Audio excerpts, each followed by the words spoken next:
Viridian, The Green Guide, by Clouds. My Head in the Clouds Not Coming Down. Read by AAACK5. Chapter 116. Dread. Summary. Aftermath. Izuku wasn't exactly sure how he'd gotten home. Everything was a blur, and he was hyperventilating and shaking so badly that he was having trouble even opening the front door, but somehow he'd managed to get here, sticking to the shadows so he wouldn't freak people out. Why was the doorknob so slippery? Oh, there was the blood on his hands.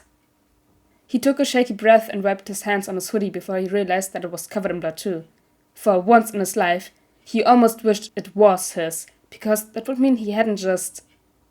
One had been planning to kill them. Izuku was certain of it. He'd even said it, and he'd been planning on taking Eraserhead's quirk. Izuku couldn't let that happen, but the only way he'd been able to think to take down such a powerful opponent was... But maybe if he'd had a powerful quirk, he could have found some way to restrain him. But the fact was that he was weak and outclassed, so he didn't have the option of taking One down peacefully like he should have. He'd had to do it permanently. It took him a minute to find a section of fabric that was clean enough to wipe his hands on, and he made sure to wipe down the doorknob as well.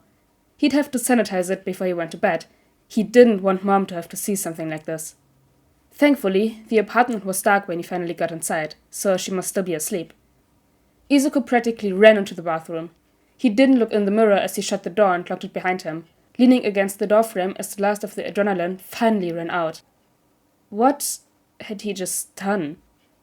A choked sob tore out of his throat before he could stop it, and he slammed his hands over his mouth to muffle the noise. And he'd made Eraserhead watch, and then just left him there. Maybe it was a good thing he didn't have a quirk, because he didn't deserve to be a hero. He couldn't stop crying as he finally turned to the sink and started washing his hands, gasping for air as he tried to ignore the red running down the sink. He just needed to clean up. He just needed to get a shower and he'd decide what to do with the clothes later. If Eraserhead came to arrest him for murder, they'd probably need them as evidence, and he didn't want to make Eraser's life harder than necessary by washing them or throwing them away. Or was he supposed to get rid of the evidence?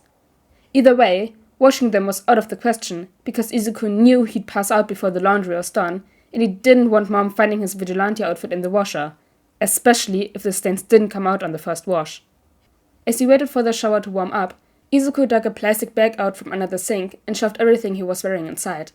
He just tossed them in the back of his closet for now and deal with it tomorrow. There were tears running down his face, but he was starting to calm down at least a little.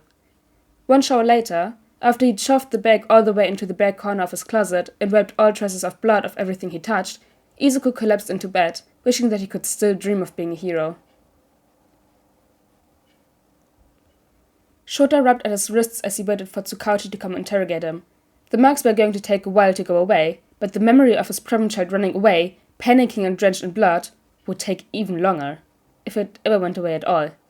He turned up his hands trying to tear through the ropes, but he barely managed to get one hand free before All Might had burst into the room, taking one look at One's body on the floor, and shrunken into a smaller form in a puff of steam, but by that point, the kid was long gone.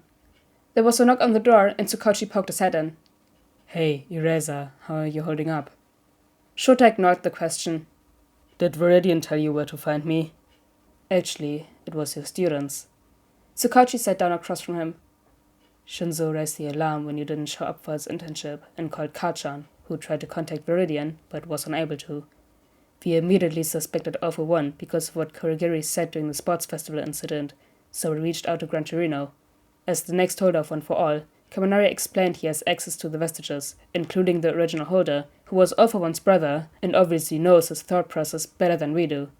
We showed Kaminari all the evidence we had gathered, along with what we knew of past villain factory locations and where you and Viridian were last seen, and he volunteered to shout out his brain so he could communicate with the vestiges and get us a list of possible locations. Obo would have warped All Might around to check out every single one until we found you. Problem children, all of them. Shota shook his head fondly. By my count, we were missing for less than 6 hours. Tsukauchi nodded. So, what happened on your end? All we know is that you disappeared and then, of course, what All Might saw when he arrived. To be honest, we were expecting to find you and Viridian together. Shota almost flinched at the reminder. He ran. Again. Tsukauchi frowned sympathetically. Was he the one who Shota nodded.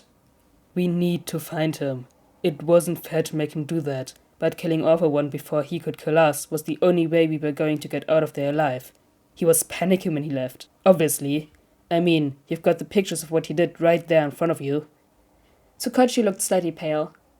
We'll make finding him our first priority. Are you any closer to figuring out his identity? I saw his face, Shota said quietly. They took our goggles and most of our weapons, but Viridian had a backup that nobody knew about, which is the only reason why we survived. If I can find even a single picture of the kid, I can identify him. Really? Tsukachi gasped. That's amazing.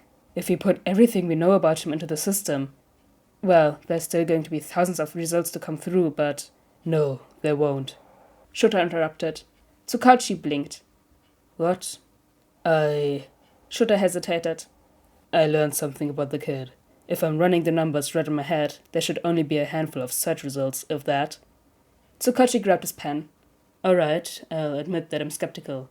But tell me what you know, and I run it through the database and get a list for you to search through as soon as possible. No. No? Tsukachi repeated. Ereza, don't you want to know the kid's identity? Oh, you have no idea. Shota agreed bluntly.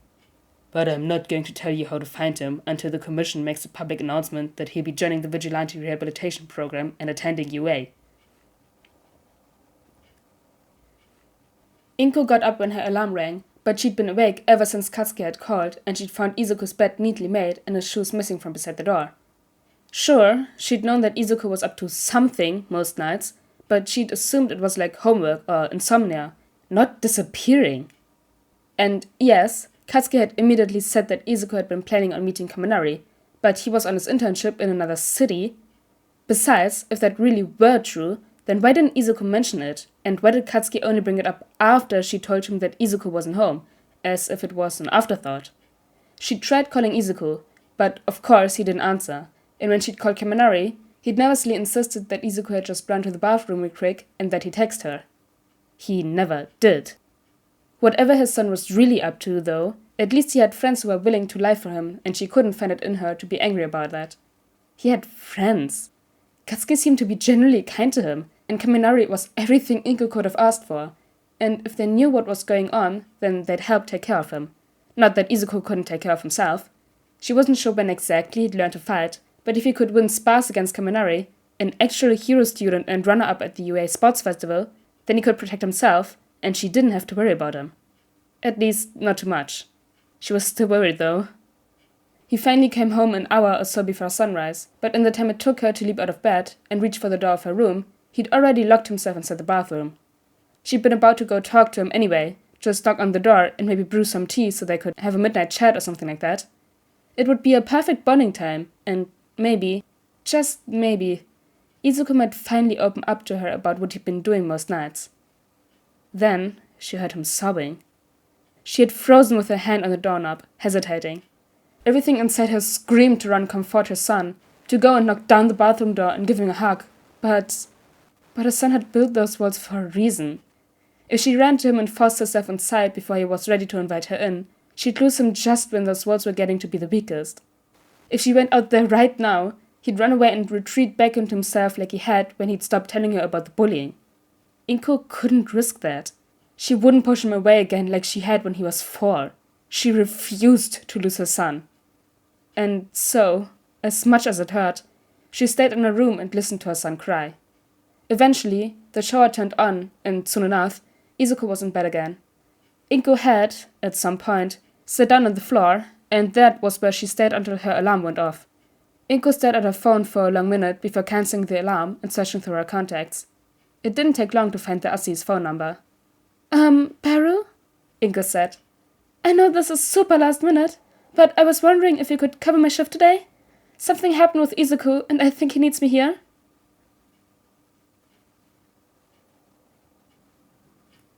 Of course, Inko kinda knows that Izuku is up to something at night. It's the mom instincts. I really like this last part of the chapter in Inko's POV, because we kind of see what she thinks about this whole thing. From Izuku's perspective, it's like, Mom doesn't know anything. I have kept everything from her this whole time, And then we go to Inko's PV and she's like, yes, I know about the bullying. I know how bad it got. So it's really, those mom instincts are just top notch. But anyways, guys, I hope you all enjoyed chapter 116 of Viridian the Green Guide. And I'll see you all next time. Bye!